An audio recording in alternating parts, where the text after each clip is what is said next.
Now on your feet at 5 this morning, we learned legendary singer and actor Meat Loaf has died at the age of 74. He was, of course, known for his unique rock opera music style. And, of course, rock and roll fans know his music career took off right here in Cleveland. Here's Lindsey Buckingham with more on the birth of a rock star in the CLE. His voice, undeniable.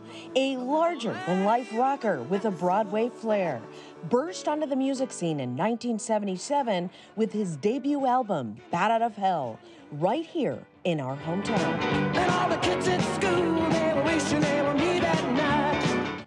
After years of rejection from other labels, Meat Loaf got his break from the late Steve Popovich, founder of Cleveland International Records. His son, Steve Jr., remembers the day his dad took a chance on the would-be megastar. And you got to remember, this was a day and age where, it's like Pretty Boy Rock, and here's this long-haired 350-pound guy with 7-minute songs and an operatic voice. But Popovich, who signed other big Cleveland names like Ian Hunter and Polka King Frankie Yankovic, saw something in Meat Loaf that would hit home with the hardworking folks in our town. He wanted to bring that same blue-collar type label to the city of Cleveland, a city that embraced him at a very young age, and a city that he loved and was very passionate about. And I think Meat Loaf represented that. A 6-decade career with over 100 million albums sold and appearing in more than 65 movies. Yet he never forgot about the city that put him on the map. He helped us as much as we helped him. Lindsey Buckingham, 3 News.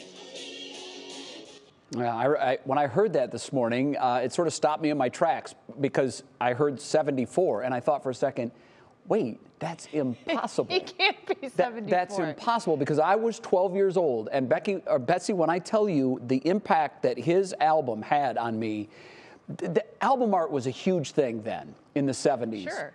And I just remember countless hours sitting in my bedroom, listening to every song, following along with the lyrics that were printed in the album cover, and looking at that album art, and I was hooked forever. A very young Jay Crawford, yes. Very young and impressionable Jay Crawford. It really was. And you know what I loved about it was there's a riff in his in Paradise by the Dashboard Light.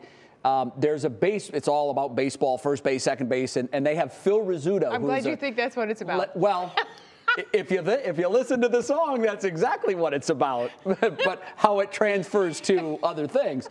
But Phil Rizzuto, who's a legendary, now deceased broadcaster for the New York Yankees, they used his voice. Sure, I remember in the iconic part of that song. And so I'm like, wait a minute, baseball, rock and roll, girls. Best song ever. I was hooked.